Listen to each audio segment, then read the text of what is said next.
había desaparecido unos cuantos años y la dieron por muerta. Y todos los años se hacían elecciones generales. Es una cosa tremenda. Bueno, no sería. Yo me enteré cuando estaba...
según me cuenta... ¿me vas a presentar? Tú te autoinicias. Venga, joder, Bueno, buenas tardes a todos. Gracias por haberos matriculado masivamente, por lo que hemos visto. Y bueno, os vamos a Esther, que creo que la conocéis, y bueno, yo soy Milka, para los que no me conozcáis, del Departamento de Filología Hispánica y Clásica. Y bueno, ahora os va a contar Esther un poco la organización de estas jornadas, que estas solo son las primeras, esperamos que continúen. Y bueno, también os explicará Salvador, también espero que todos le conozcáis, un poco la idea de pasión por la lingüística. No sé si os ha llamado un poco la atención el título, pero bueno, yo y otros compañeros del departamento, y yo, mejor dicho, pues digamos, padecimos, que si busquéis el diccionario de la Real Academia, pasión es la primera acepción. Padecimos estas jornadas cuando Salvador las organizaba en Ávila, coincidiendo con otro significado, otra acepción que tiene el término pasión en la Semana Santa, y nos llevaba en Semana Santa a padecer por la lingüística, pero si llegáis hasta, creo que es la quinta acepción, pues ahí encontraréis el significado que esperamos despertaros con estas pasiones, que es motivaros, que veáis que en lingüística, pues aparte de a lo mejor las cuestiones que veis en la carrera, pues la idea es que veáis temas nuevos, quizá diferentes, nuevas perspectivas. Vamos a empezar, evidentemente, por Salvador, por el tema este que os he comentado de la pasión por la lingüística. Continuaremos un poco con la lingüística forense y también... Bueno, sí, también, y con cuestiones de procesamiento psicolingüístico, que os hablará un poquito Esther. Entonces, bueno, un poco la idea es, con estas jornadas que organizamos este cuatrimestre, y a partir del curso que viene, a partir de septiembre, organizaremos ya las segundas jornadas, ir abordando diferentes temas que a lo mejor en el currículo quedan un poco marginadas, o bueno, no da tiempo a ver todas las cuestiones que están en boga, para que vayáis completando vuestra formación y veáis puntos de vista diferentes y bueno, actuales, y sobre todo pues a cargo de especialistas en los diferentes temas que os proponemos. Así que esperamos que la pasión, coincidiendo además con este día de San Valentín, con la piruleta que os hemos puesto en la carpeta, pues bueno, como veis, todo está hilado y tiene su significado. Y sin más, bueno, le doy la palabra a Esther para que os comente un poquito más sobre las jornadas. La verdad es que tampoco tengo más que añadir porque lo has dicho todo ya.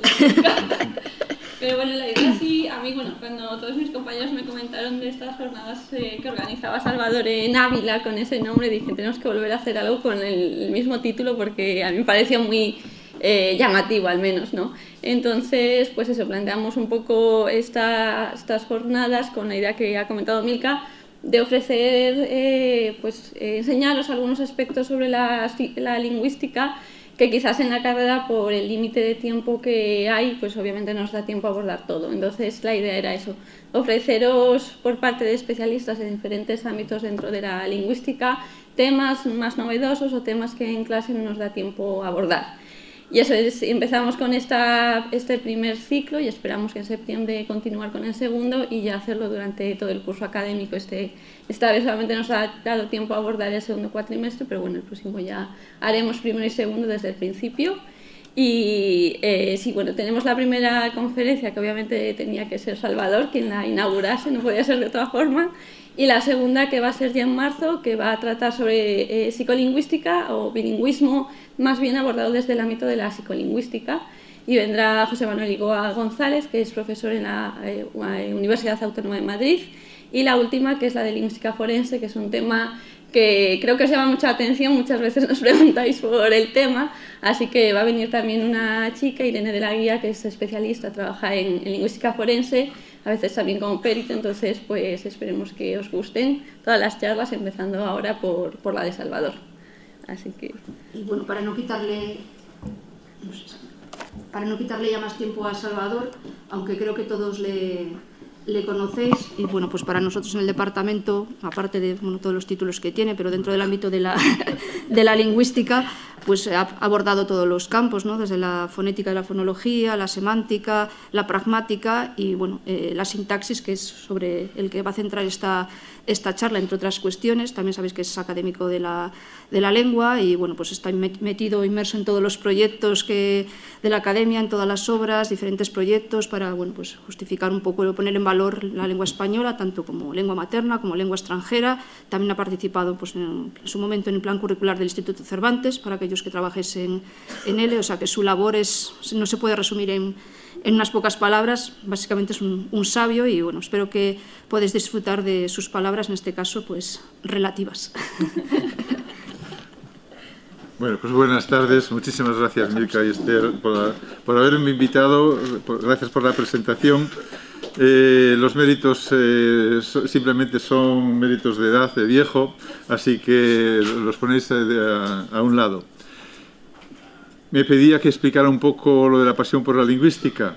Hace ya años, muchos años, yo creo que fue en el año 90, iniciamos... Ay, nos cambiamos el móvil. Iniciamos un curso en Ávila de formación, era un curso intenso de unas 40 horas y efectivamente terminó llamándose La pasión por la lingüística. Duró 23 años, 23 años son ya, 20 años no son nada, pero 23 son un poco más. Y se llamaba, digo, La pasión por la lingüística, pero no al principio. Al principio se llamaban carnavales de lingüística. Y en este momento pues estamos casi ya en vísperas de carnavales. ¿Por qué se hacían en carnavales? Porque en aquel momento los profesores de instituto, que eran los máximos asistentes, a veces incluso hasta más de 100, pues venían de toda España porque en aquellos momentos tenían permiso para poder asistir. Empezábamos de viernes por la tarde y terminábamos los martes por la tarde,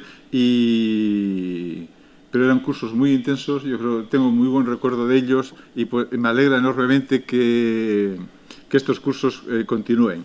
Bien, el tema que he elegido hoy posiblemente no sea un tema de máxima novedad, pero sí es un tema que he traído aquí porque está causando algunos problemas en profesores de instituto, sobre todo a raíz de la publicación de la nueva gramática de la Real Academia.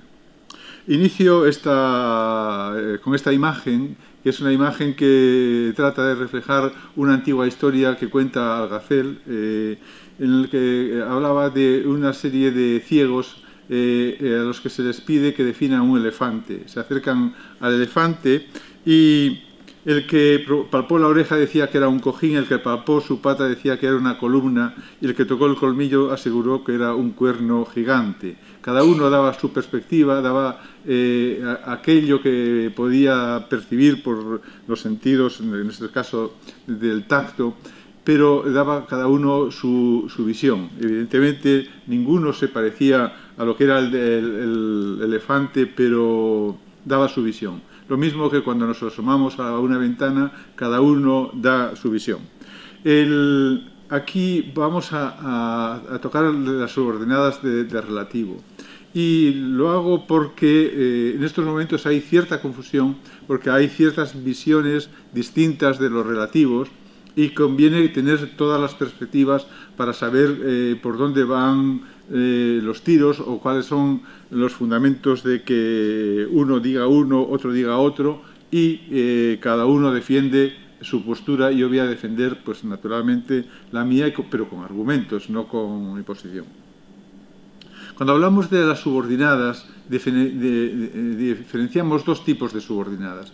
Unas las que llamamos internas, vamos a decir, internas a la oración, que afectan o bien al verbo, o bien a un sustantivo, a un adjetivo, o las externas, aquellas que afectan globalmente a toda la oración, que pueden ser tópicos, pueden ser complementos de verbo enunciativo, pueden ser codas explicativas, forman otro tipo de oraciones subordinadas que afectan a toda la oración o incluso al enunciado. Bueno, nosotros nos vamos a tener solamente a las subordinadas internas y a un tipo de subordinadas internas. Bien, estas subordinadas internas se pueden clasificar desde distintos puntos de vista. Se pueden clasificar por su categoría funcional, unas llamamos sustantivas, adjetivas, adverbiales, otras las podemos clasificar por su forma, las que son enunciativas, las interrogativas indirectas, las de estilo directo, estilo indirecto, las relativas, y otras podemos clasificarlas por su significado, las locativas, temporales, modales, de cantidad, de causales, finales, etc. Lo importante siempre es que cuando uno haga una clasificación sea coherente. Es decir, todas las clasificaciones tienen que tener un criterio y si se comienza con ese criterio se continúa y puede adoptarse un criterio, explicarla, adoptarse otro criterio, también hacer la clasificación subsiguiente y a partir de ahí pues, se da una visión poliédrica de un problema, en este caso de las oraciones subordinadas. Bueno, la clasificación funcional categorial, nosotros acabamos de ver sustantivas, adjetivas y adverbiales. Esta clasificación funcional categorial ordena las subordinadas según la categoría que desempeña por las funciones que desempeña. De tal manera que nosotros cuando decimos esta es una oración sustantiva, es que decimos que funciona como un constituyente nominal. Evito la palabra sintagma, porque la palabra sintagma ya está teniendo un perfil muy específico como una construcción que tiene un núcleo y las constituyentes pueden tener un núcleo o no, ¿vale? Es un constituyente nominal porque desempeña funciones propias de los constituyentes nominales. Entonces, una subordinada es sustantiva si funciona como un constituyente nominal y solo como un constituyente nominal. Este solo es muy importante porque estamos tratando de dar un valor científico a los criterios que aplicamos. Y una oración es subordinada sustantiva si se sustituye por constituyentes nominales y solo por constituyentes nominales. Si se coordina con constituyentes nominales y solo con constituyentes nominales. Si puede aparecer en aposición a un constituyente nominal, a un nombre, y solo a un nombre, no a un adjetivo, por ejemplo.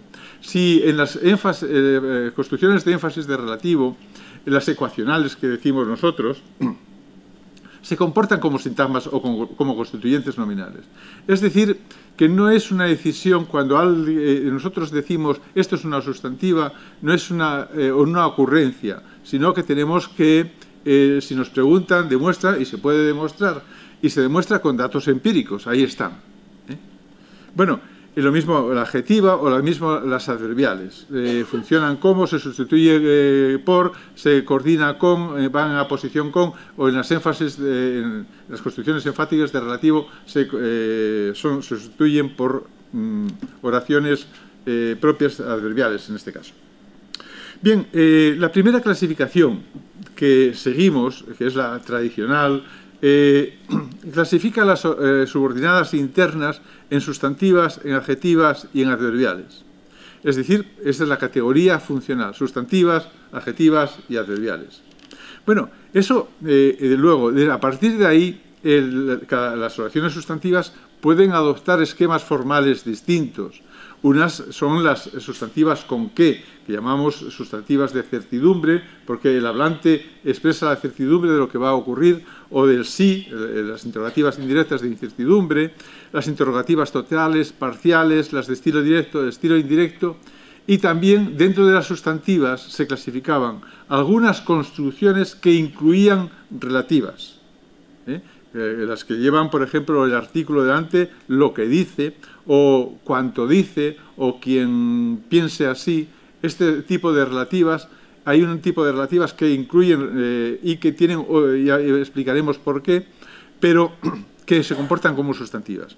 Hay otras oraciones de relativo, o adjetivas que son de relativo, y hay otras adverbiales que también son relativas. De otra manera, hay adjetivas que son relativas, hay adjetivas que no son relativas, hay relativas que son adjetivas y hay relativas que no son adjetivas.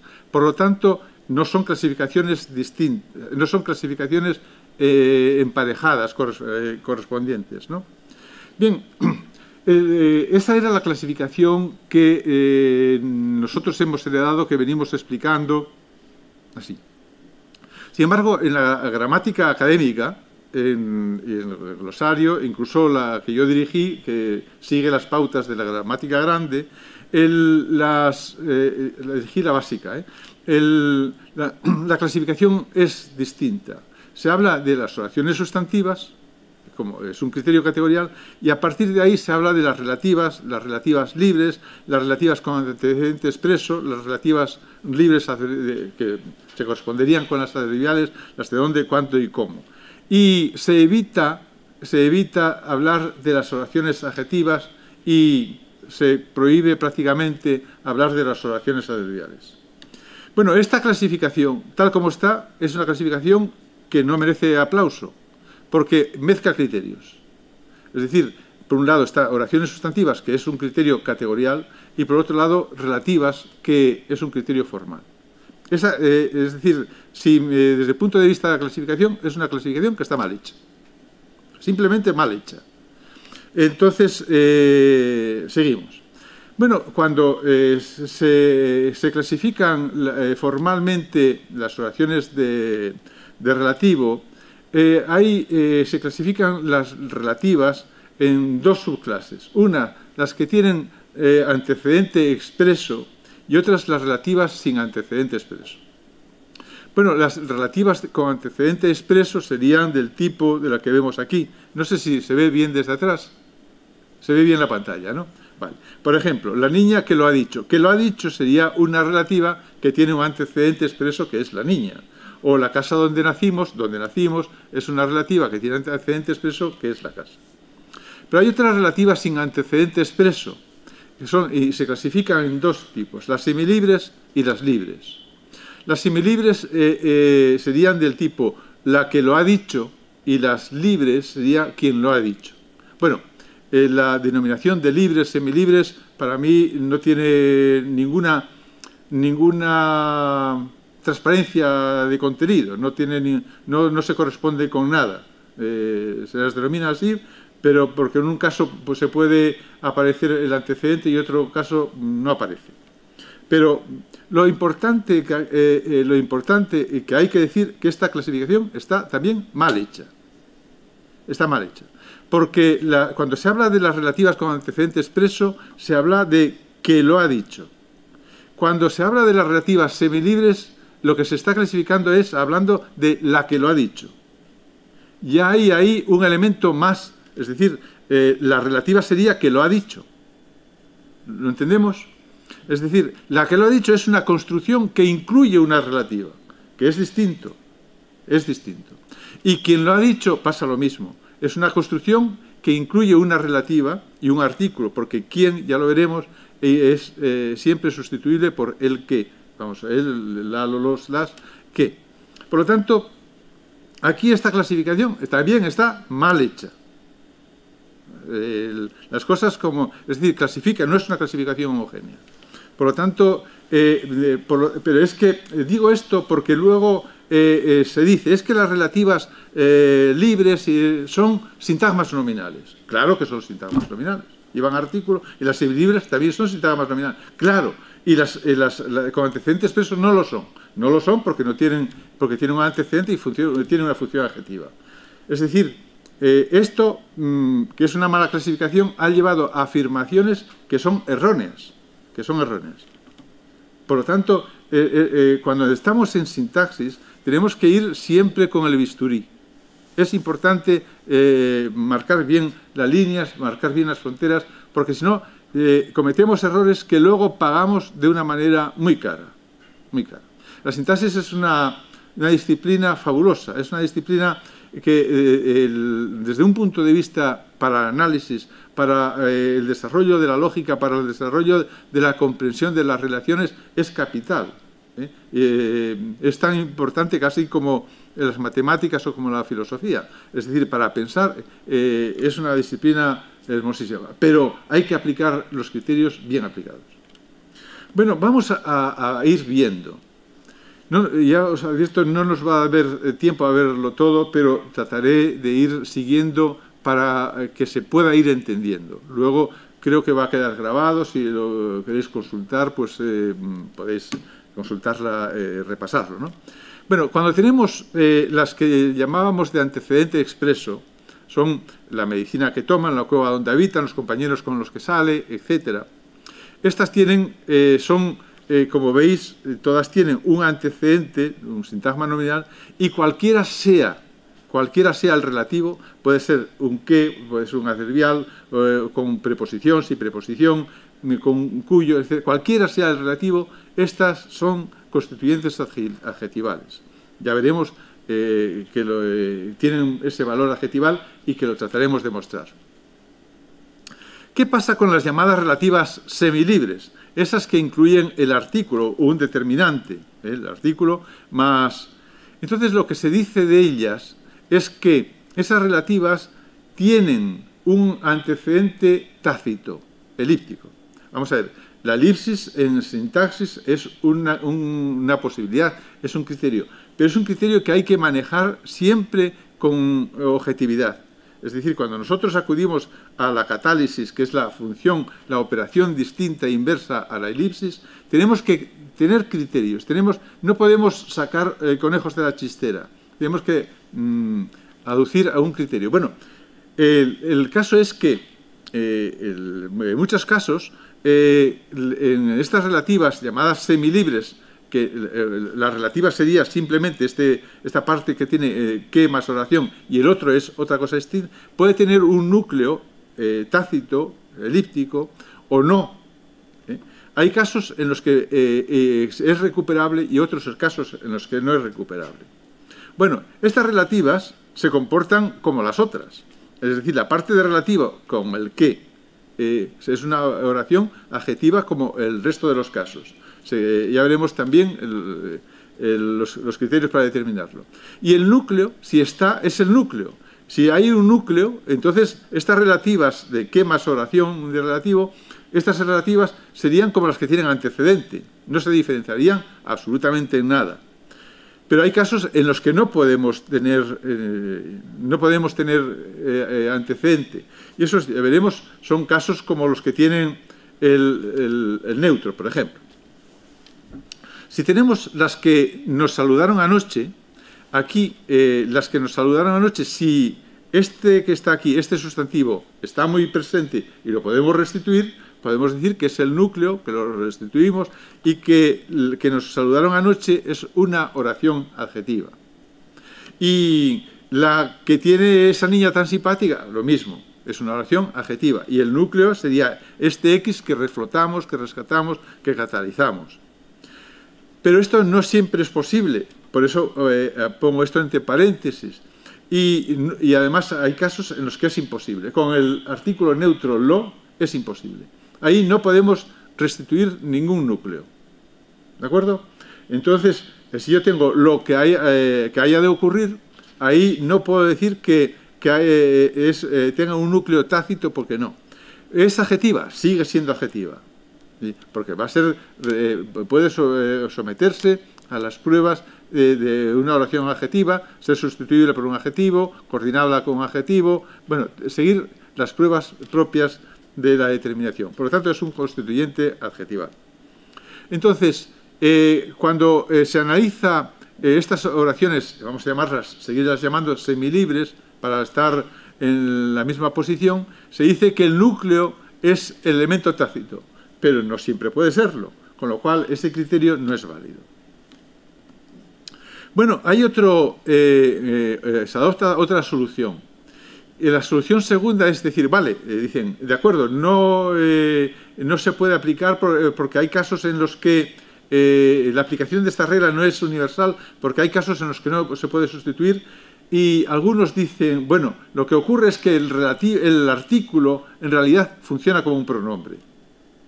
Es decir, las que nos saludaron anoche, las aquí sería un pronombre, la que tiene esa niña tan simpática, un pronombre, el que marcó el gol al Bilbao es un pronombre, lo que haya de ocurrir es un pronombre. Es cierto que hay pronombres átonos,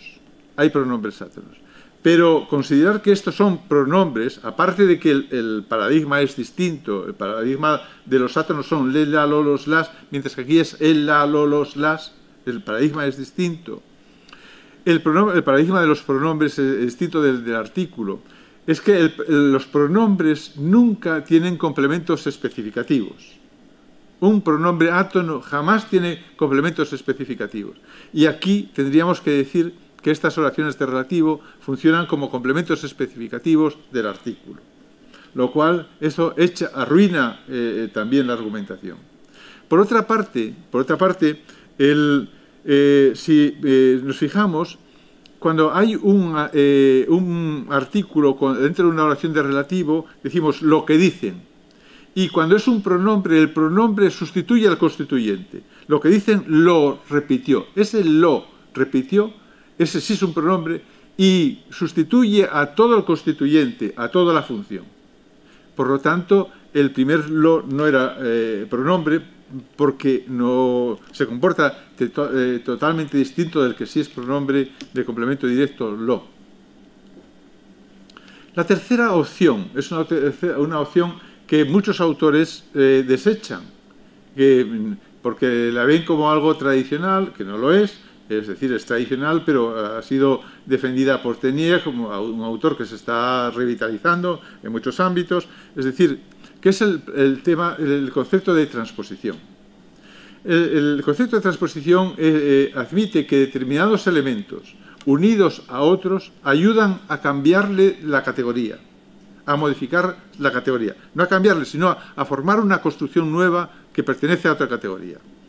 Entonces, el artículo sería un transpositor que nominaliza, que unido a algo que no es un nombre, forma un conjunto, una construcción que sí es nominal.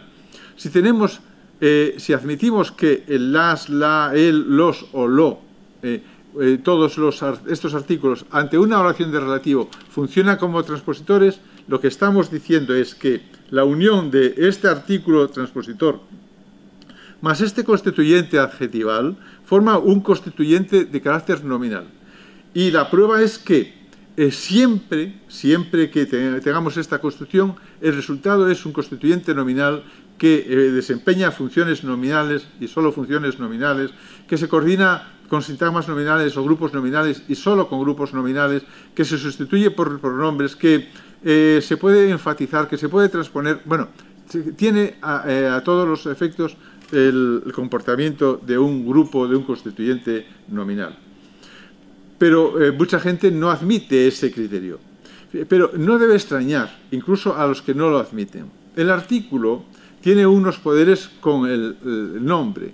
Si nosotros tenemos mesa, mesa es un nombre común y designa es una expresión que clasifica. ¿Qué pasa si le ponemos el artículo? El artículo convierte esa expresión clasificadora mesa, que incluye a todas las mesas posibles, en una expresión denotativa, referencial, definida, que es la mesa. Entonces, el grupo formado por la con mesa tiene unas propiedades nuevas, unas propiedades distintas.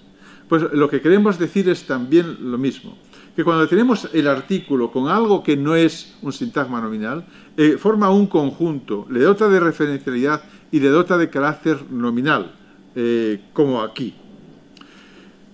Pero es que el concepto de transposición no es un concepto raro, no es un concepto extraño en la lingüística. No es un concepto que los mismos que desechan la transposición sintáctica lo desechen en otro ámbito. Por ejemplo, en morfología. En morfología, si tenemos, por ejemplo, una base de carácter adjetival y le ponemos un sufijo, pues podemos construir verbos o podemos construir nombres. Una base de categoría X unida a un derivativo y constituimos pues, palabras de otra categoría. Débil es un adjetivo. Si le ponemos el sufijo idad, debilidad, ahí tenemos ya un nombre.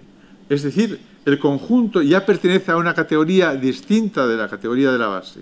Tenemos maduro, entonces tenemos madurez, es un grupo nominal.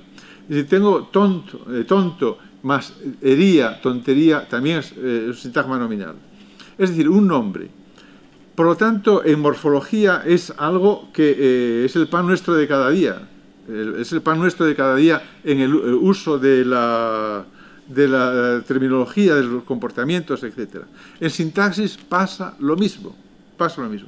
Hay transpositores que se unen a una base y que en el conjunto dan lugar a un constituyente que pertenece a una categoría distinta de la base.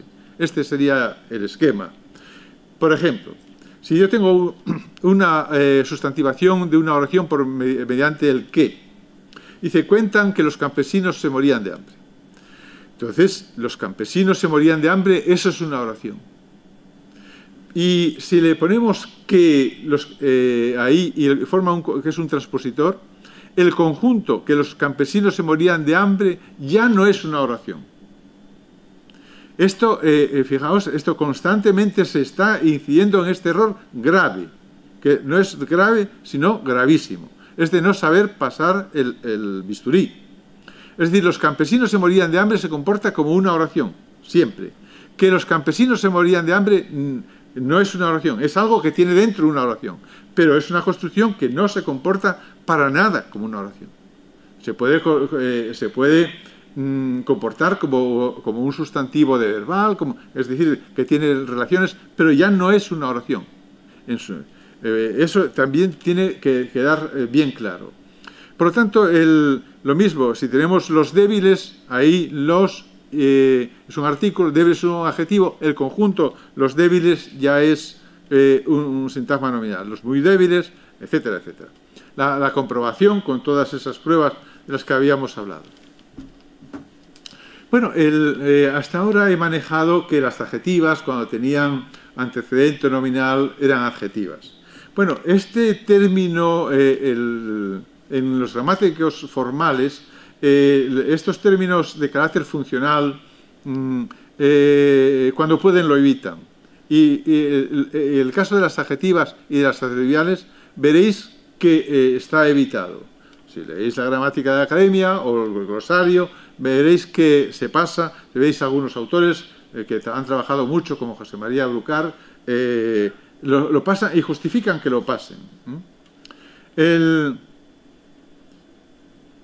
Dice, por ejemplo, Brucar, Como la función más característica de las subordinadas de relativo a relativas es la de actuar como modificadores en el seno de un sintagma nominal, la tradición gramatical las ha denominado subordinadas adjetivas.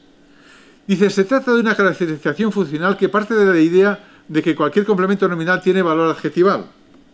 Pero esta etiqueta no se aviene con todos los usos de las relativas. Pues claro, las relativas tienen otros valores y las adjetivas tienen una caracterización funcional. Hay relativas adverbiales, relativas nominales, relativas adjetivas, porque tienen otros factores que hacen que funcionen así.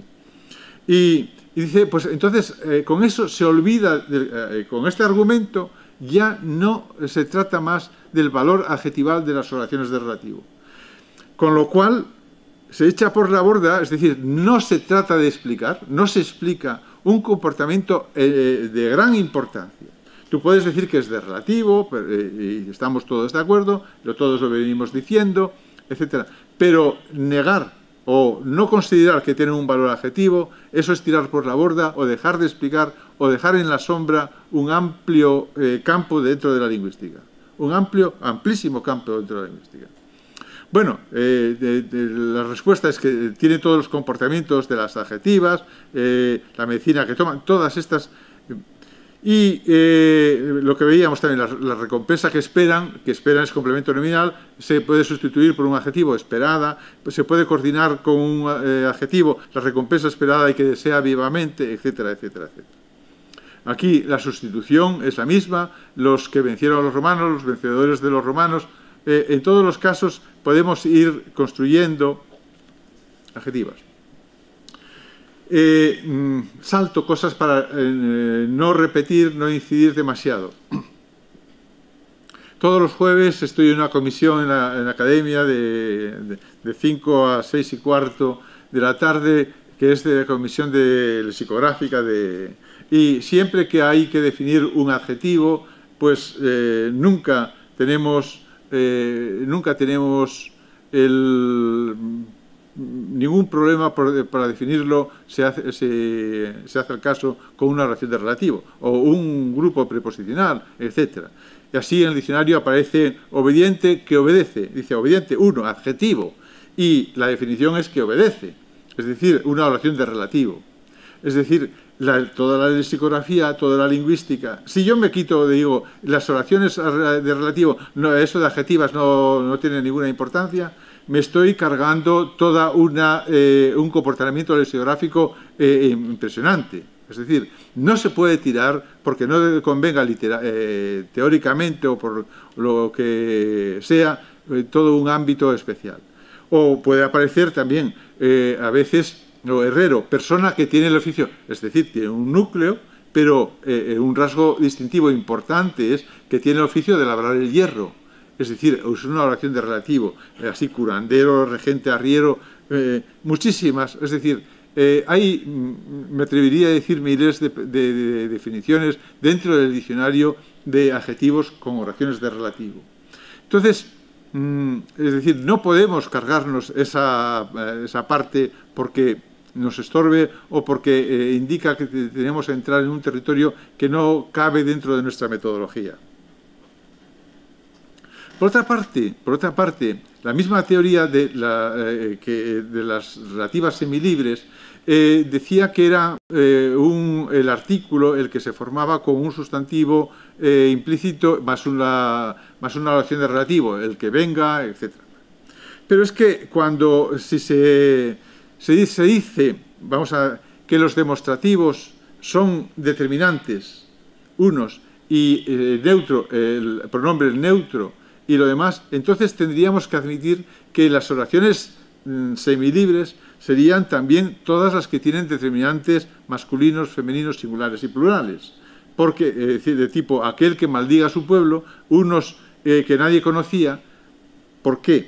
Porque en la teoría de la gramática académica, se está diciendo que aquel, unos, algunas, otros, muchos, etcétera, son determinantes y no son pronombres. Si son determinantes y no son pronombres, es decir, ni siquiera cuando falta el sustantivo, eso quiere decir que son construcciones semilibres, con lo cual ampliarían todavía más el desorden. no vamos a entrar más ahora. Vamos a ir a otro problema que es el relativo complejo.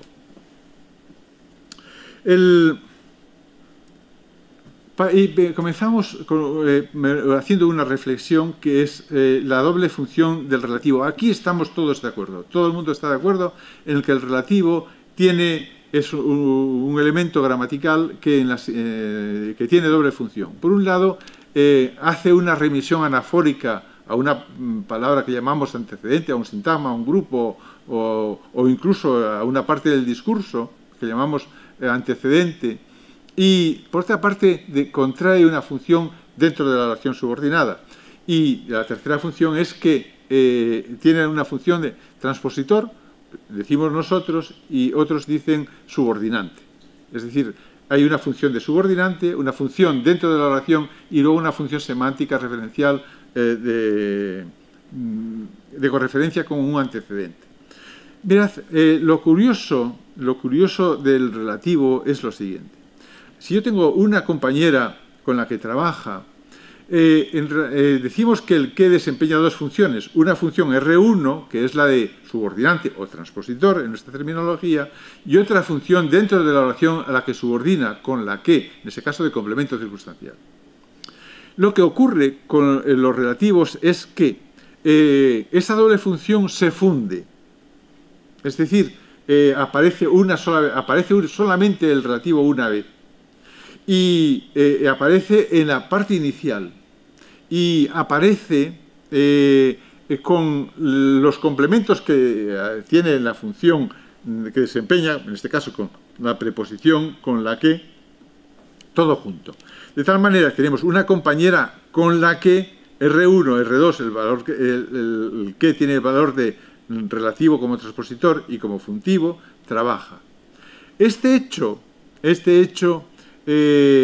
hay que tenerlo en cuenta siempre, porque conviene, pues, a ser posible, en las representaciones manifestarlo dos veces. Si tiene dos funciones, en las representaciones tiene que tener dos papeles, tiene que tener dos representaciones, objetivarla dos veces. Lo mismo, el cítrico, de cuyos beneficios hablaré.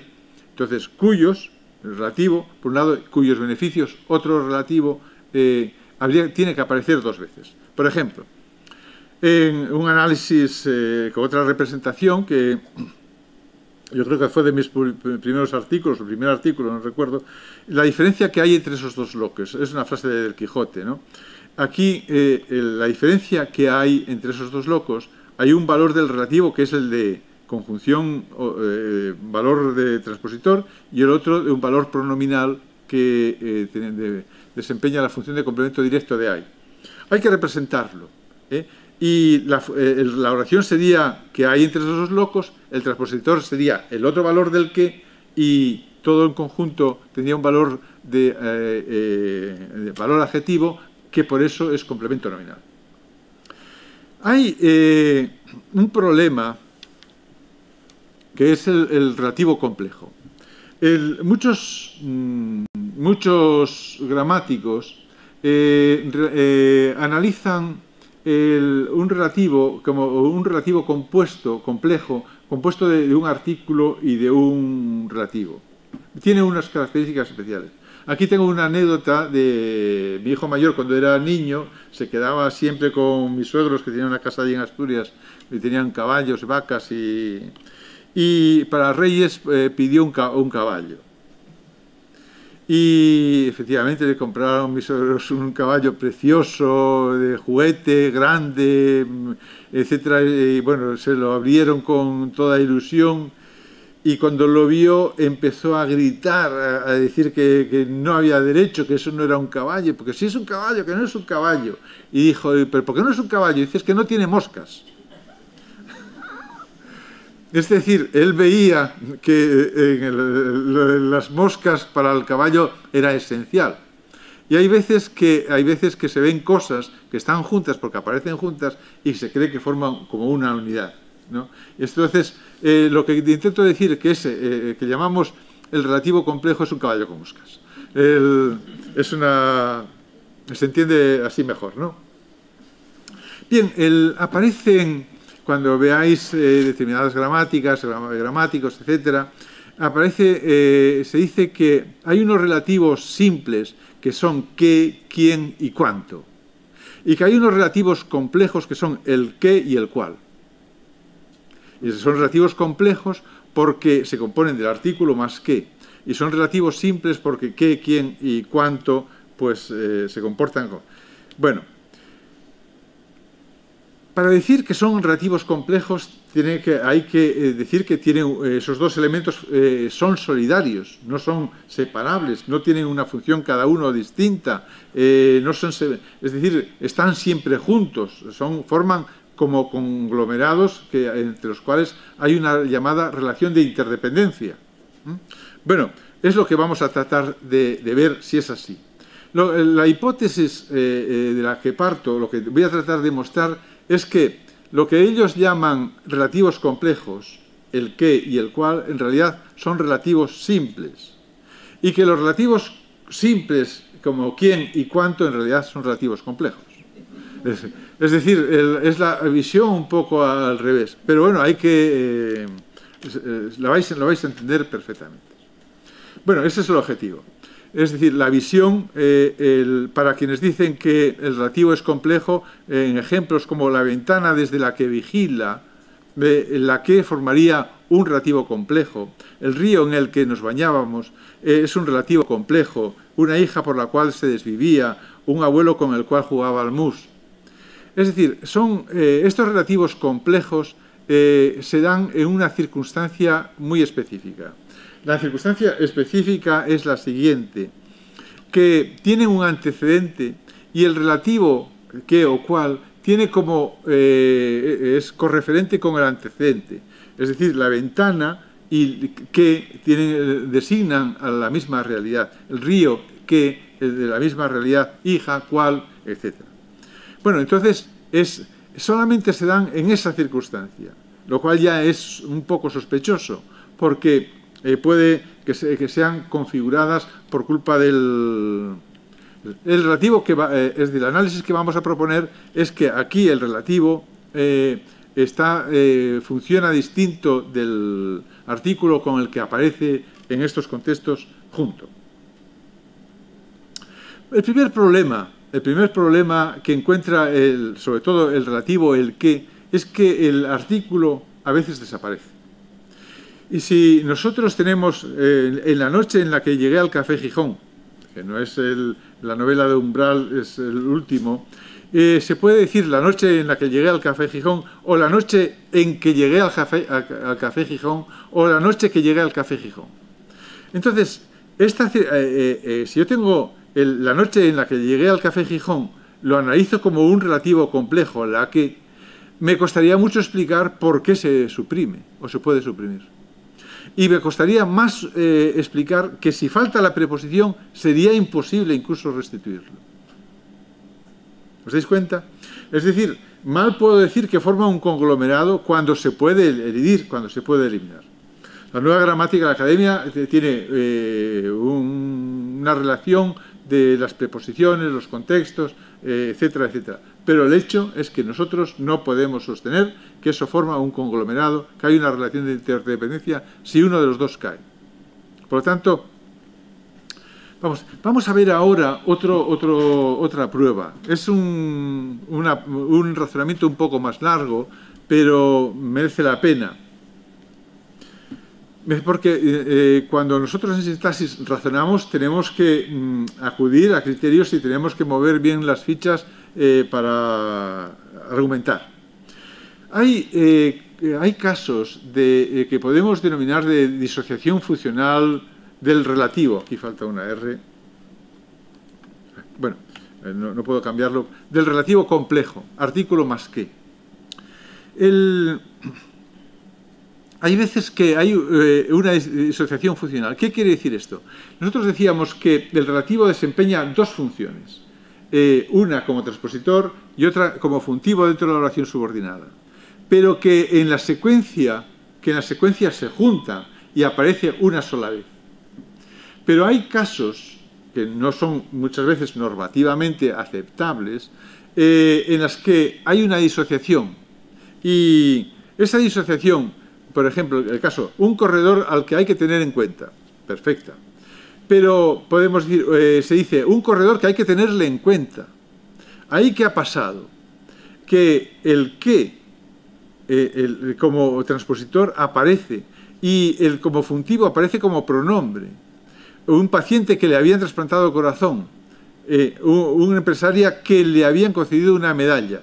Es de lenguaje coloquial, pero son construcciones que aparecen ya en la Edad Media y que durante el Renacimiento, etcétera, así. Y que cuando escuchamos hablar a la gente, así. Y cuando escuchamos a la radio, así. Y que además nunca se equivocan. Es decir, que cuando se hace, el error es totalmente sistemático. ¿Por qué? Porque puede no ser normativo, pero es sistemático, pertenece al sistema. ¿Y qué quiere decirnos esto? Esto nos quiere decir que hay una disociación entre el valor del relativo y el valor de la función que desempeña el relativo dentro de la oración. ¿Y qué es lo que estoy buscando? Que si cuando hay esta disociación, pregunto, ¿el artículo va con el relativo? Jamás. Jamás. Es decir, yo tengo el corredor al que hay que tener en cuenta, ahí, según la teoría del artículo complejo, tendría un relativo complejo el que, precedido la preposición a, que se contrae con el artículo. Pero sería un relativo complejo. Pero si yo elijo, veo como el comportamiento dentro de esta otra posibilidad de manifestación, un corredor que hay que tenerle en cuenta, un paciente que, o el rey que según dice, estas construcciones ganan muchísimo en aceptabilidad si hay en el medio una construcción de elipsis, vamos, de inciso, de parentética. Un rey que según dicen sobre él había caído una maldición, muchísimo más aceptable, etc. Y son posibles con cuyo, y con dónde, y con quién, y con todos.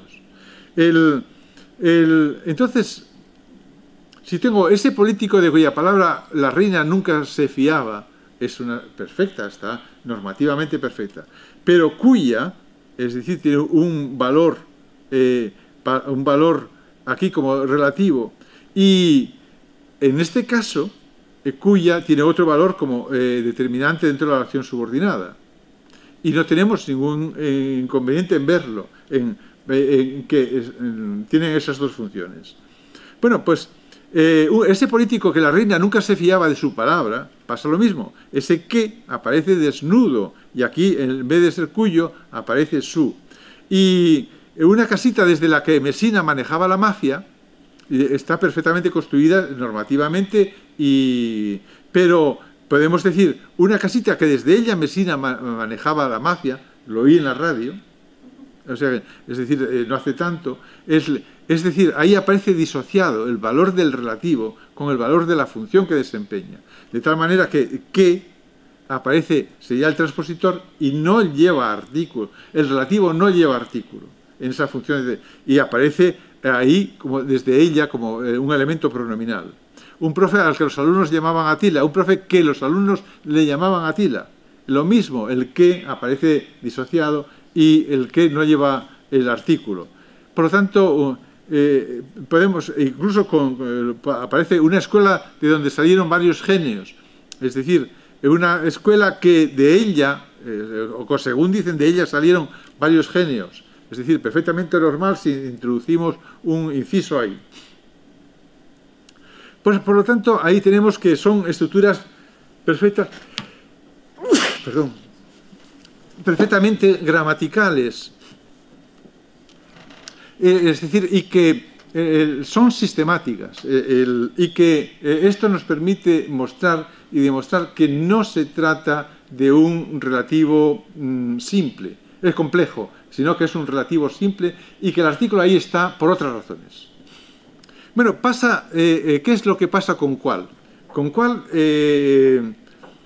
la situación es un poquitín distinta en el sentido siguiente, que el artículo con cuál nunca desaparece. Vamos a ver, nunca desaparece. Hay casos de construcciones sin el cual, ¿no? Pero aquellas construcciones en las que lleva artículo más cuál, el artículo no cae como en el caso anterior. Pero ya veremos que por ejemplo, las almenas desde las cuales nos observaba, almenas y cuales hacen referencia al mismo elemento, unos amigos con los cuales se sentía cómodo, amigos y cuales hacen referencia, y aquí este artículo no desaparece. Sin embargo,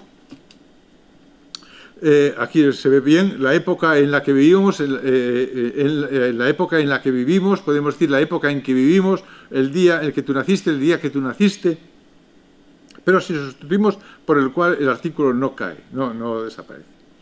Bueno, sin embargo, cual tiene usos simples. Vamos a ver este ejemplo. Cual, cuando se analiza, hay unos que dicen que hay un paradigma tónico, que es cuál quieres, cuál es que tiene singular y plural, no tiene variación de género, y se corresponde con unos átonos simples, y hay autores que dicen que el cual es un artículo complejo, un relativo complejo. Entonces tendríamos como esos tres valores. Hay casos de otros autores que dicen que cual tiene un valor tónico y hay un relativo compuesto, que es el cual, la cual, lo cual, etc., y que no hay relativo simple a. Sería el de los interrogativos exclamativos y otro el de los relativos. Bueno, las palabras estas llamadas relativos interrogativos tienen un paralelismo enorme. Si nosotros nos fijamos en este cuadro y vemos que los relativos, vamos a los átonos, tenemos quién, nominal, adjetival, cuyo, adverbiales, dónde, cuándo, y cómo tiene un valor adjetival o adverbial, incluso un valor nominal en algunas ocasiones, y qué y cuánto tienen valores nominales, adjetivales y adverbiales. Pues los tónicos lo mismo. Podrá discutirse si cuál aquí lleva el artículo, en los relativos tónicos jamás. Pero al ver esa relación tan estrecha, nos lleva a compararlos, a ver si se comportan los relativos complejos como tales. Y cuando nosotros tenemos relativos hipotéticamente complejos y tenemos que hacer una pregunta sobre los mismos, nos damos cuenta de que el artículo desaparece. Digo, la vecina de la cual se acuerda, nosotros decimos, ¿de cuál vecina se acuerda? Naturalmente, el artículo desaparece ahí. La causa por la cual lucha, ¿por cuál causa lucha? Es decir, el cual con vecina o con causa o con ángulo o con profe o con cima o con vecino desempeña una función de determinante, complemento nominal, si queréis, modificador, determinante nominal de esos sustantivos, tanto en un caso como en otro. Y como determinante no va a estar el artículo, por supuesto. Y cuando en las preguntas el artículo desaparece. Lo seguimos bien, ¿no? Es decir, que no podemos... Bueno, tenemos otro caso, que es que tenemos la manera de formar indefinidos a partir de los relativos. Con la terminación, con el elemento compositivo quiera, ¿no? Y tenemos quien quiera, quienes quiera, donde quiera, cuando quiera, como quiera, etc. Y con cual, naturalmente, se forma con cual, porque el relativo es cual.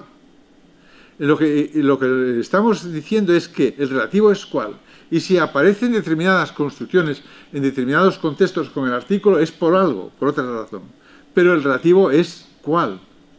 No podemos decir que hay un relativo complejo, porque ahí se comportan de manera distinta. En construcciones del tipo sea quien sea, sean quienes sean, etc., sea, cual se comporta también como un adjetivo atributivo en este caso, y se comporta como simple.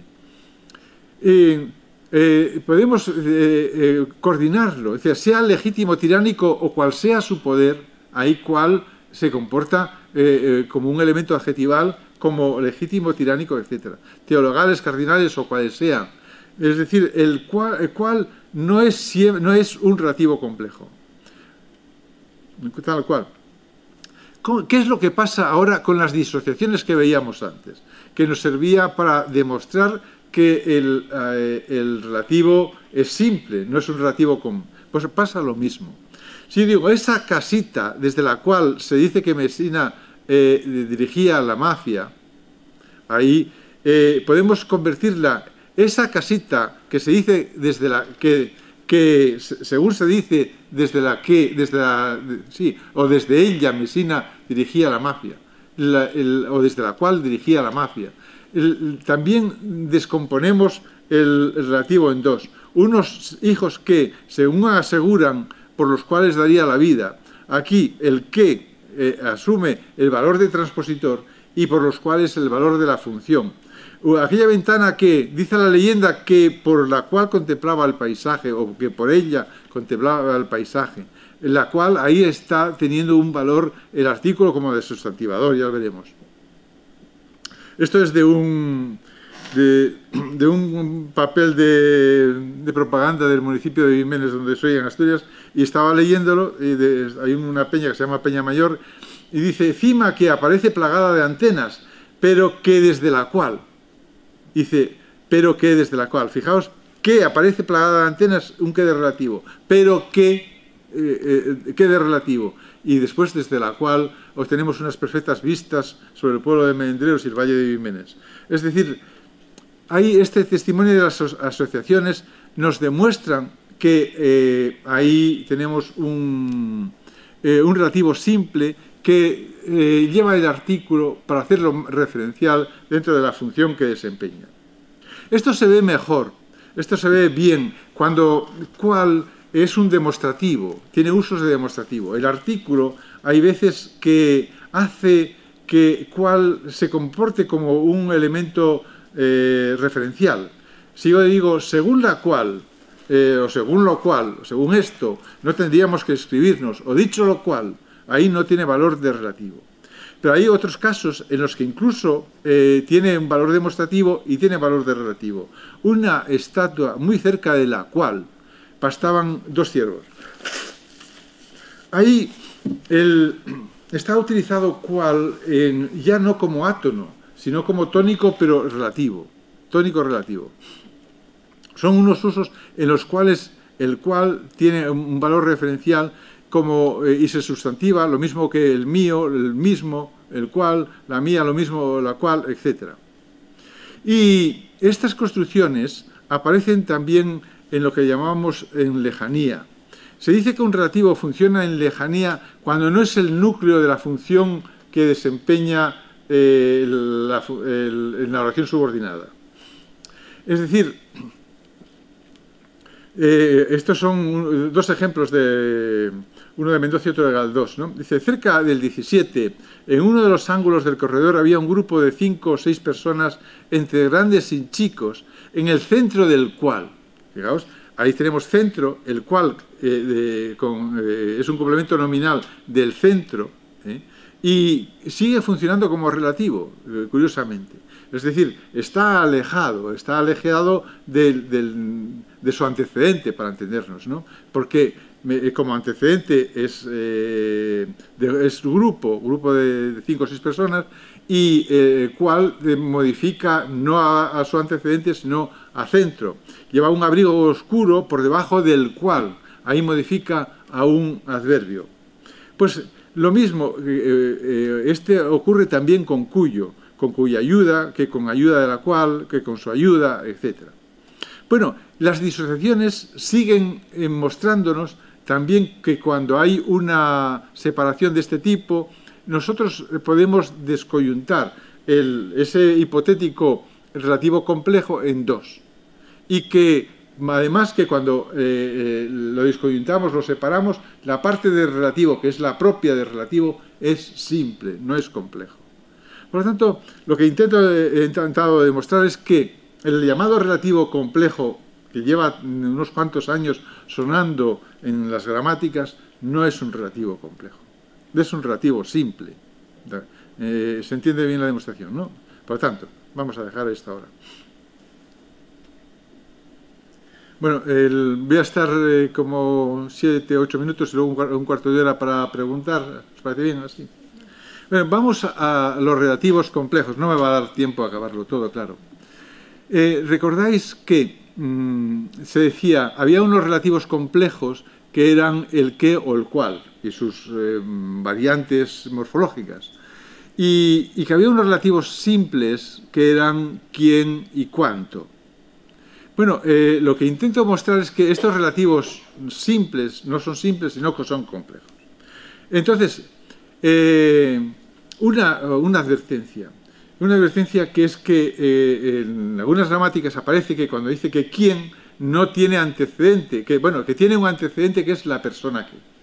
Ese es quién hace referencia a una persona como alguien, ¿vale? Pero no quiere decir que el antecedente sea la persona quién. De tal manera que si yo digo quienes estamos preparados para este advenimiento, yo digo quiénes y estamos preparados. Si el antecedente fuera quién, la persona sería femenino y no es femenino. ¿Estamos de acuerdo? Es decir, es muy distinto decir lo siguiente, que quién es igual a artículo más qué y que este qué designa a una persona, que decir que quién tiene antecedente como persona. Lo que ocurre es que si quién tiene un antecedente será personal, pero si lo tiene, si no lo tiene, no lo tiene. ¿Entendéis? Es decir, que lo que hace es seleccionar lo mismo que alguien. No es... Pero lo importante es lo siguiente, que quién sí es un relativo complejo, porque el valor de quién es siempre la suma de un artículo más un qué, de relativo. ¿De acuerdo? Siempre. Y que el valor de quién dependerá del valor del artículo y del relativo. Y si el artículo es sustantivador, ¿quién será sustantivador? Si el artículo no es sustantivador porque desempeña una función dentro de la relación subordinada, entonces ¿quién tampoco será sustantivador? Es decir, tendrá las funciones, incorporar la doble función y exactamente el mismo comportamiento que la secuencia el más qué. Y siempre que tengamos quién, será sustituible por el artículo más qué, siempre. Es decir, eso sí es sistemático. El decir que es la persona, no. Eso es sacarse de la chistera cosas que no nos dice la lengua, que no nos permite la lengua siquiera. Bueno, y las equivalencias las tenemos. ¿Qué es lo que ocurre cuando quién no tiene antecedente? Bueno, pues ocurre lo mismo que cuando el artículo más que no tiene antecedente, que tenemos una doble transposición. Tenemos la transposición el que bien te quiere, que transpone al relativo, y el artículo es sustantiva. Y entonces, ¿quién hace esa misma doble transposición? El resultado es siempre una oración sustantiva, para entendernos, ¿no? Quien bien te quiere. Ese. Cuando tiene antecedente, ¿qué es lo que ocurre?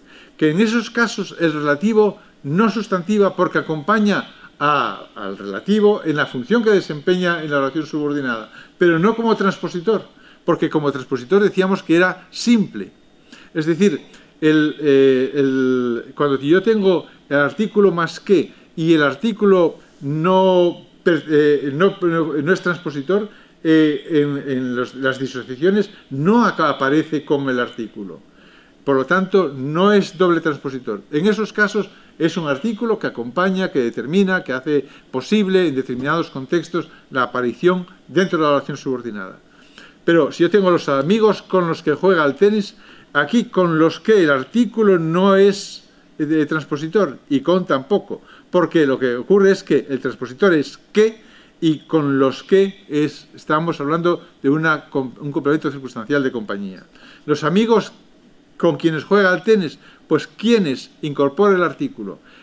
Si el artículo aquí con los que no era transpositor, aquí tampoco. Y hace una transposición simplemente adjetiva. Y eso es lo que explica que todas las oraciones con quienes, todas que tienen antecedente, sean adjetivas. Por lo tanto, ahí lo que estamos mostrando es que siempre el quién es igual al qué. Fijémonos en esta construcción. Quien bien te quiere. Quién es igual a el qué. Si yo tengo el más que bien te quiere, aquí tenemos una transposición adjetival que realiza el qué Y todo ello, con lo cual esto es un constituyente adjetival y con la presencia del artículo tenemos un constituyente nominal. Y equivale, es decir, es siempre equivale. Y si yo digo, el chico con quien se casa, ¿quién? Y tiene un antecedente, el artículo que incorpora el qué, o es el mismo que el chico con el que se casa, el artículo aquí no transpone, no pertenece al conjunto de los transpositores, y aquí tenemos un constituyente adjetival que tanto si se dice el chico con el que se casa o el chico con quien se casa. El quién ahí no ejerce doble transposición, simplemente incorpora el artículo, pero el artículo ahí como no funciona como transpositor, al igual que en los casos en los demás. Bien, entonces, si no tiene antecedente, pues diríamos aquí, los que bien te quieren, los que bien te quieren, los que sea el sujeto, el artículo está también presente, y hay una transposición a carácter adjetiva, que es que bien te quieren, y una sustantivación, los que bien te quieren. Lo represento así para que se vea un poquitín más visualmente, ¿no? Le digo, quienes bien te quieren, ¿qué es lo que ocurra? Pues lo mismo, tiene el mismo análisis. Y quién es igual a los que, como sujeto, pero aquí cuando tenemos como transpositor, realiza la doble transposición, la misma de los y que, quiénes, doble transposición. Y el resultado sería un elemento de carácter nominal. Los hermanos con los que él vivió, lo mismo, con los que él vivió tienen un antecedente, hermanos, el relativo, ahí, por lo tanto, no realiza el artículo, no es transpositor, acompaña al artículo en la función que desempeña. Por lo tanto, aquí tenemos una oración de relativo, es una oración adjetiva y complementa a los hermanos. Si es los hermanos con quienes él vivió, entonces pasa lo mismo. Quienes funciona como complemento circunstancial de compañía, quienes hace la misma función que es un transpositor relativo de adjetival, y por eso funciona todo como complemento nominal. En los casos de disociación funcional también se observa. Si yo tengo una fisio con quien entrenaba diariamente, una fisio con la que entrenaba diariamente, una fisio con la cual entrenaba diariamente, nosotros en estos casos ya hemos mostrado con la que y con la cual que tenemos un relativo simple.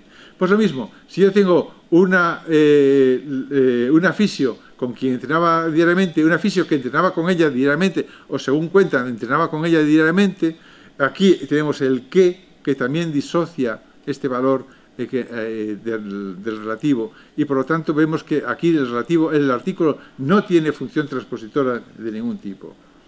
Bueno, en cuanto sucede lo mismo. En cuanto, y no voy a explicarlo, pero es también un relativo complejo, y el razonamiento sería el mismo que con quiénes. Cuánto teníamos un artículo más que. Es decir, desprecia lo que ignora, desprecia cuanto ignora. Es decir, tiene un matiz distinto, pues sobre todo cuando va como determinante, pero no vamos a entrar ahora. Es decir, podemos discutir si es el núcleo o no es el núcleo. Tiene un matiz también, que es que cuánto solamente tiene como antecedente a todos, tiene que ser un cuantificador universal, está mucho más restringido, pero se comporta también a todos los efectos como un relativo complejo. Bueno, he venido aquí a crear los problemas, también a tratar de buscar soluciones, pero lo que quiero mostrar es que en sintaxis muchas cosas que a veces parecen evidentes y muchas cosas que todo el mundo admite, pues no son tan evidentes y no son tan admisibles. Es decir, que siempre hay momento y lugar para pensar, para introducir argumentos, para afianzar una tesis u otra. Hay veces que la opción puede decantarse de un lugar a otro, a tener más argumentos o menos argumentos, pero hay veces que los argumentos son claros. Yo creo que los argumentos en estas construcciones de relativo no son claros, sino muy claros. Bueno, pues muchísimas gracias.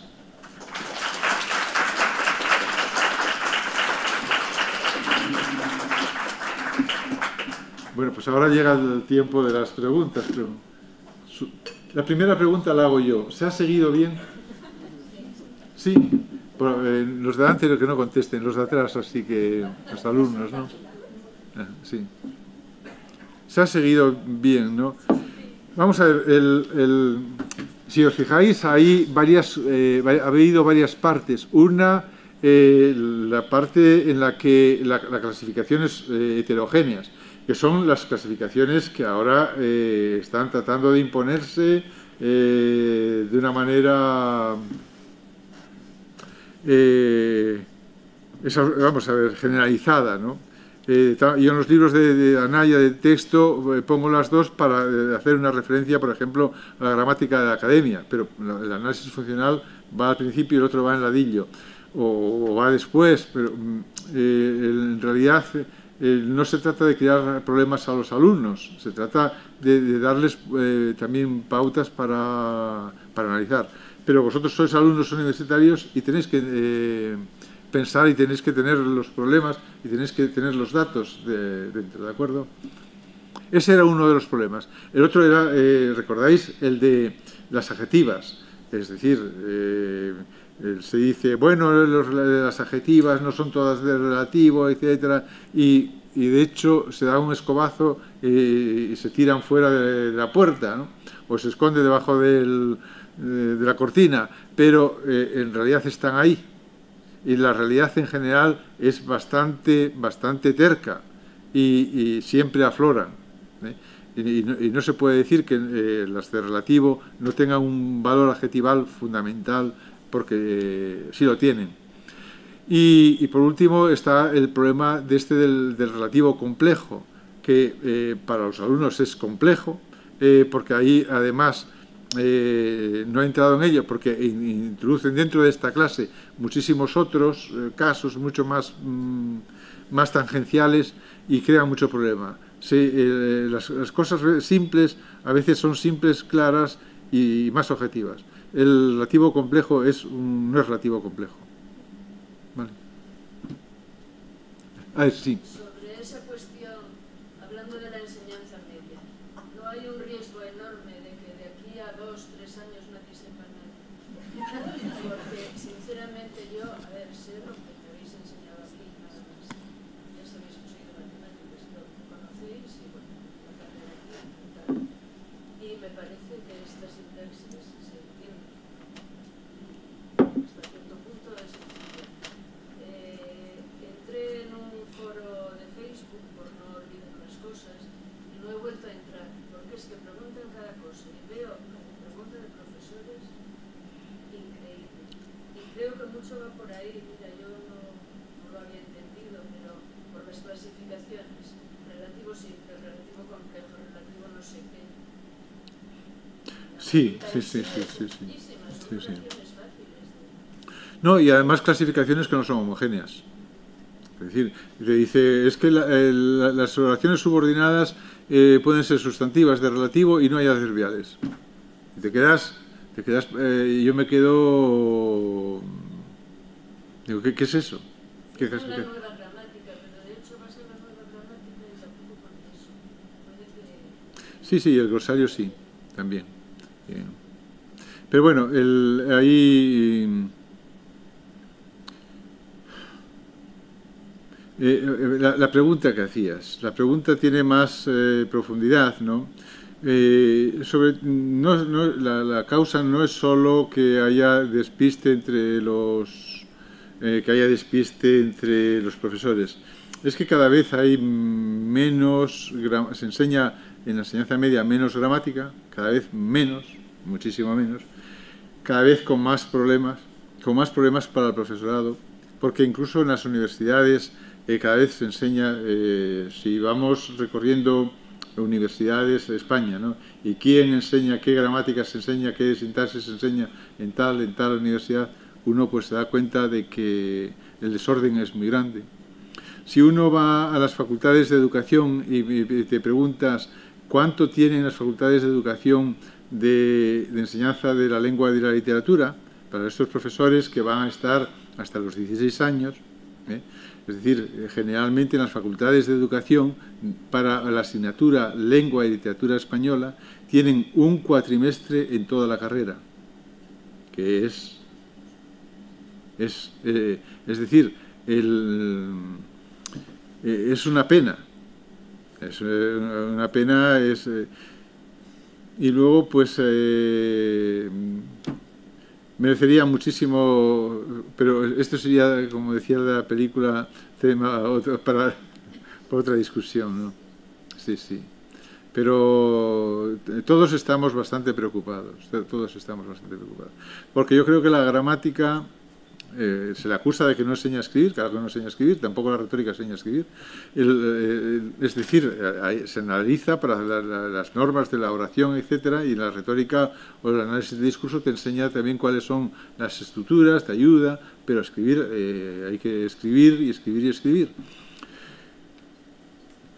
Y con esa disculpa, pues se está cargando una parte esencial del conocimiento, que yo creo que de conocer la lengua y conocer... yo siempre digo que la lengua es la catedral más hermosa, más perfecta que ha construido la humanidad, y que si nosotros tenemos derecho a saber lo que es un arco ojival, un arco de medio punto, una gárgola o un arbotante, pues tenemos que saber perfectamente distinguir también la estructura de la lengua y de las palabras. Creo que es fundamental. Pero es otro problema. Grave, pero un gran problema. Pero de los relativos, ¿a ver alguna pregunta? ¿Alguna difícil? Para que me veáis dudar.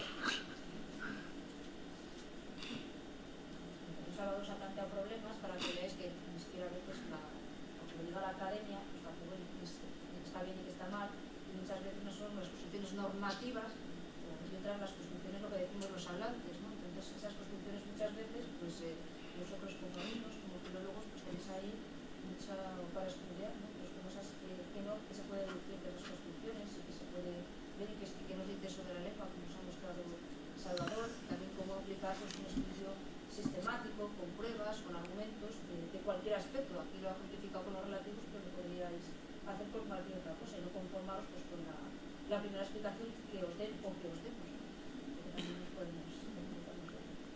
Hay una cosa que es importante que tiene un valor importante en la gramática, que es que un gramático no es defensor nunca del pensamiento único. Es decir, el pensamiento único es dogmático, y esto, pues, a mí si viene alguien y me dice pues que eso no lo diga quien lo diga la Iglesia o lo diga la academia. Es decir, yo estoy en la academia y no todas las cosas de la gramática académica he hecho, es decir, he hecho el resumen, lo he hecho adaptado, he tenido que mantenerme para no introducir contradicciones con la gramática grande, pero no estoy de acuerdo con muchas cosas. Es decir, yo participé en la corrección de todos los capítulos y mandaba muchísimas observaciones con las que pues muchas no se han adaptado, otras sí. Pero eso no quiere decir que tengamos que la gramática de la academia sea pues el Concilio de Trento. Es decir, los dogmas del Concilio de Trento, hay una parte llamada dogmática, que comienza si quis dixerit Virgo María non esse Virgo, Virgen, etc. Anátema sit. Si quis dixerit, dice, si alguien dijera que tal cosa, sea anátema, sea hereje, ¿no? Condenado. Hombre, pues eso no se trata. La gramática de la academia lo que tiene que ayudar es a dar una visión, que la da, una visión coherente, que la da a su manera, la da y muy bien, muy exhaustiva. Es una gran gramática, pero eso no quiere decir que en todas las cosas tenga toda la razón. Hay otras maneras de analizarlo, y a veces que sean mejores, a veces son un poco mejores y otras peores. Pero el pensamiento único en gramática nunca, es decir, cuando alguien es un gramático, cuando está leyendo, está siempre con la mosca detrás de la oreja, mirando a ver si será así, y si le hago esta otra prueba, si lo analizo de otra manera, qué es lo que pasa. Hay que pensar, hay que ser crítico, y eso es lo que más nos enseña. Es decir, con independencia de un análisis, de otro, de que nos equivoquemos o no, nos da cierta manera de método, nos da un método, que eso es importante. Aquí en la universidad estáis para eso, para salir sabiendo analizar, sabiendo pensar, sabiendo comparar, sabiendo buscar, sabiendo crear, sabiendo redactar, sabiendo componer, sabiendo, bueno, pues ser al menos científicos en potencia, que luego desarrollaréis, estoy seguro. Y que luego sabréis transmitir a los alumnos, que eso es otra de las cosas importantes. Eso es importante en el título, la pasión por la lingüística, es esa pasión la que se debe transmitir. Y que solamente se tiene pasión cuando se conoce una asignatura, solamente. Yo tenía una pregunta, si podías volver a la explicación de la cual, que pusiste un ejemplo, pero no me dio tiempo a cogerlo entero. Era algo así pero que desde la cual... Sí. Tengo una duda. Sí, el anterior. Es decir, cima, que aparece plagada de antenas, pero que desde la cual, Sí, bueno, este tipo de estructuras. O sea, ¿consideras que el que es relativo? Sí. No puede haber otra opción. Mira, fíjate, va coordinado con el anterior. Cima, que aparece plagada de antenas, pero que desde la cual. Claro, es que yo ahí entiendo como que es un valor como si fuera aunque. O sea, que aparece plagada de antenas, aunque desde la cual, aunque no... Pero bueno... No, pero que no... Pues es una... Es decir, podría de lejos pensar que... Pero ahí yo la veo como claramente un relativo redundante con el cual. No, con el cual, sí. Eso no se puede explicar a partir de pero. Sería, claro. Es decir, no es una frase normativamente bien hecha, aunque esté en el folleto de un ayuntamiento, ¿no? Y el ayuntamiento de mi pueblo, pero que lo que quiero decir es que todos los errores, este tipo de errores, son sistemáticos. Sí, es decir, el hablante nunca se equivoca. Es decir, nunca se equivoca, no. Es decir, se repiten y se repiten. ¿Por qué? Porque de alguna manera el hablante sabe que son dos funciones y sabe cuál es el transpositor y cuál es el otro funtivo. Sí, la frase además es posible un poco por la longitud y la desconexión, ¿no? Pero